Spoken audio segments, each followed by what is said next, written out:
अस्सलाम वालेकुम नाज़रीन। आज जो प्रोग्राम है, जो वाक़या मस्जिद नबवी के अंदर पेश आया या बाहर पेश आया, मगर सऊदी अरब में एक वाक़या पेश आया, उसी पे होगा। हमारे दोस्त हैं, उनसे पूछेंगे कि ये हालात क्यों ऐसे पैदा हुए और ये सब कुछ करना क्यों ज़रूरी था। जी अस्सलाम वालेकुम सर। वालेकुम अस्सलाम वरहमतुल्लाहि वबरकात। कैसे भाई मुबारक? हाँ जी अल्हम्दुलिल्लाह, आपका जो पहले वाला प्रोग्राम किया था काफ़ी लोगों ने पसंद किया, शुक्रिया। अच्छा, ये अब बहुत तो शुक्रिया। आजकल तो मीडिया पे जो कल वाक़या पेश आया उसी पे खबरें चल रही हैं, हमारे पास भी वही कुछ है। तो क्यों ये हालात पेश आए कि हम किसी दूसरे मुल्क में भी जाके अपने जज्बात पे कंट्रोल नहीं कर सकते, और अपने मुल्क में तो चलो हमें एक दूसरे का पता होता है कि हम कैसे लोग हैं, तो दूसरे ममालिक जाके ज़रूर बताना होता कि ये हमारी असलियत क्या है। भाई मुबारक। सबसे पहले तो मैं अपने सामीन का जो मुझे पिछले दो प्रोग्राम से आपके चैनल के तवज्जुह से आपकी मार्फत से जो मुझे सुन रहे हैं, मैं उनका शुक्रिया अदा करूंगा कि उन्होंने बड़ी माकूल तादाद में आप तक इस जी प्रोग्राम के हवाले से बहुत सी अच्छी मिली जुली राय का इजहार किया। जी इसका मतलब है कि वो सुन रहे हैं और तवज्जो देते हैं मेरी इस बात पर कि मैं बात क्या कर रहा हूँ आपके तवज्जुह से, आपके चैनल के तवज्जुह से।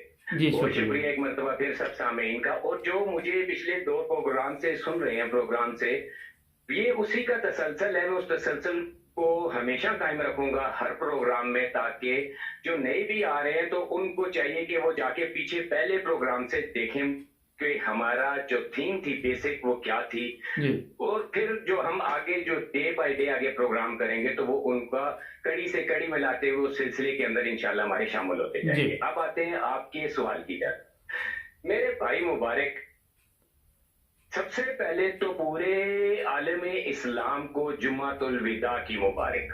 जी शुक्रिया, खैर ठीक है, मार जी बहुत शुक्रिया आपका मेरे भाई। उसके बाद पाकिस्तानी कौम को एक मरतबा फिर खास मुबारक। जी अल्हम्दुलिल्लाह 14 अगस्त 1947 रमजान ही की मुबारक सातों में पाकिस्तान का क़याम हुआ, और अल्लाह रब्बुल इज्जत की जो अनायत है पाकिस्तान पे, मुझे लगता है कि वो रमजान में बेपहा अनायतों का सिलसिला जारी हो जाता है इस कौम पे।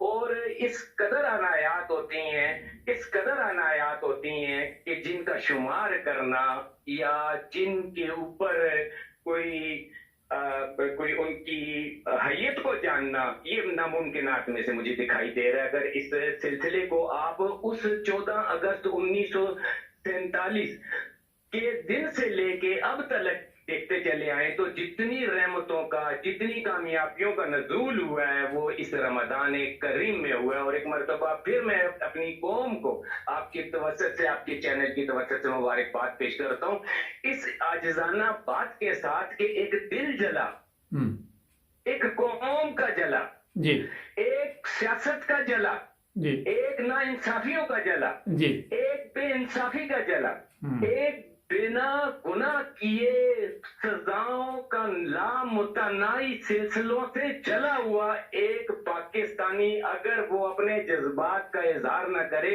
तो क्या करे फिर मुबारक भाई।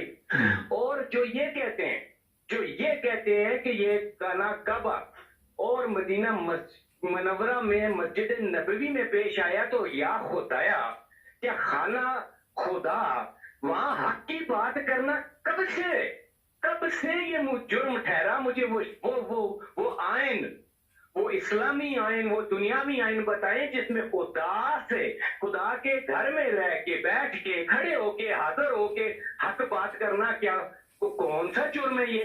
मैं उन सबको मुबारकबाद पेश करता हूँ, उन तमाम लोगों को जिन्होंने खाना खुदा के अंदर खड़े होकर या मस्जिद नबवी में खड़े होकर चोर को चोर, डाकू को डाकू कहने की जो रात पे की, इस जो रात के ऊपर ए मेरे हम वतन, ए मेरे पाकिस्तानी ओवरसीज, तेरी जुर्रत को सलाम, तूने बहुत अच्छा काम किया है। अगर ये अपना रोना जो कौम के लिए है, जो मुस्तकबिल में मुस्तकबिल के लिए अगर वो उन्होंने रोया है, तो मैं कहता हूँ बहुत अच्छा है। بہت اچھا کیا. تو کیا اس میں برا ہے؟ کیا برا ہے اس میں؟ مجھے بتائے کوئی بھی. یہ جو اتنے بڑے پاڑی اس وقت صحافی اور یہ سوشل میڈیا پہ یہ تمام ٹی وی چینلوں نے شور مچا دی ہے. میں ان کو آپ کے چینل کی توسط سے ایک مرتبہ پھر آگاہی دینا چاہتا ہوں کہ ابھی تو باری آئی ہے سیاست دانوں کی. آپ انتظار کریں میڈیا کے وہ صحافی جنہیں ایک لفافہ صحافی سے ہجڑا بنا دیتا ہے. اب ان کی باری ہے. یہ خیال رکھیں اگر یہ ان کی سرکاری لوگوں کی حالت یہ ہو سکتی ہے.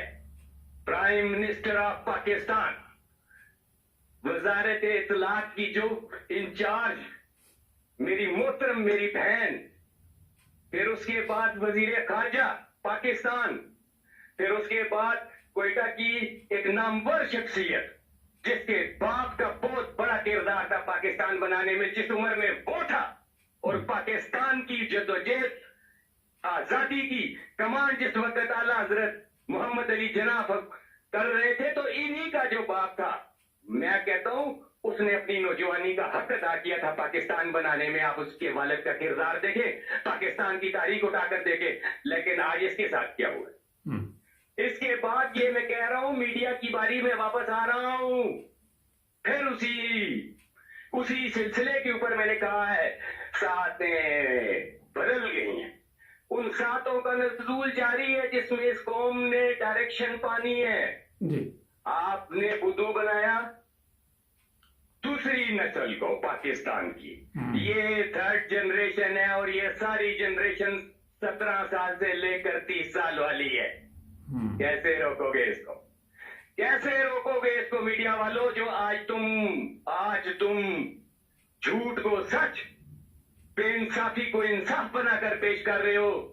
میں تمہیں اس چینل کی توسط سے، یہ چینل حق سچ کی بات کرنے والا چینل ہے، اس کی توسط سے تمہیں میں ایک مرتبہ پھر آگاہی دینا چاہتا ہوں قبل اس کے کہ جو حالت ان سرکاری لوگوں کی پیارے غیر میں ہوئی ہے تمہاری، وہ اسی تمہارے ٹیریٹری کے اندر جہاں تم اس قوم کے ساتھ مذاق کر رہے ہو، جو سچ کو جھوٹ اور جھوٹ کو سچ بنا کر پیش کر رہے ہو، اپنی خیر مناؤ. میں بالخصوص اس کنبے سے بات کر رہا ہوں جو کنبہ میر جعفر اور میر صادق کے ماننے والوں کا ہے. خبردار، ہوشیار، باملاحظہ ہوشیار. میر جعفر کے ددیال والے اور میر جعفر کے ننیال والے، یہ کان کھول کر سن لو، اب تمہاری باری ہے.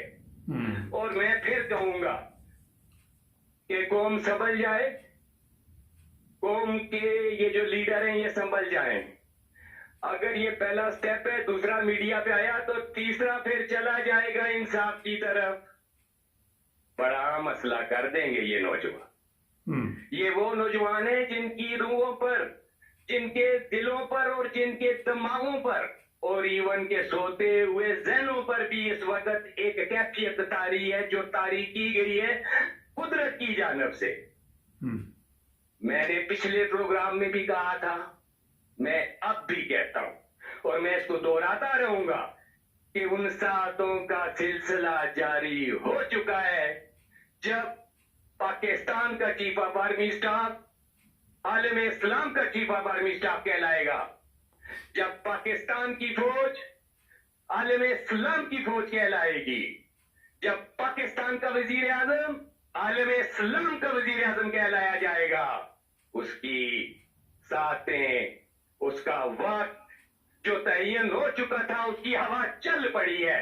اور میں اپنے پاکستان کی اس تیسری جنریشن جو نوجوان میرے بچوں پر، میرے بھتیجے، میرے بھانجوں پر، میرے قوم کے معمار نظر آ رہے ہیں. مجھے اصلی معمار یہ میرے بچے، یہ نوجوان قوم ہے.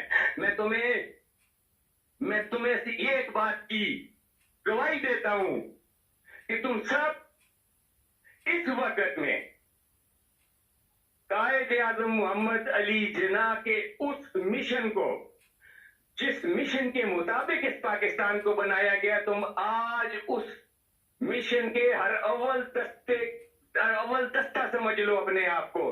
क्यों कि जब से पाकिस्तान बना वो अपनी उस डायरेक्शन के ऊपर एक दिन भी न चल पाया। इसे अब तुमने चलाना है मेरे नौजवानों, बहुत पीछे शुक्रिया। ना हटना, चलें, पीछे ना हटना। मेरा ख्याल आज इतना बहुत है, फिर इंशाल्लाह बहुत कल भी शुक्रिया। करेंगे। बहुत बहुत शुक्रिया शुक्रिया। आपका नाज़रीन, बहुत आपने शुक्रिया, अभी बहुत शुक्रिया। प्रोग्राम जो ये देख रहे हैं, ये तीसरा प्रोग्राम था इनके साथ। तो बड़े अच्छे प्रोग्राम है, लोग पसंद कर रहे हैं। अपनी राय से हमें जो हमारा मोबाइल फ़ोन सामने नज़र आया ज़रूर बताइएगा। चैनल को सब्सक्राइब करें। टाइम ख़त्म हो गया, जुड़े रहें हमारे साथ। अल्लाह।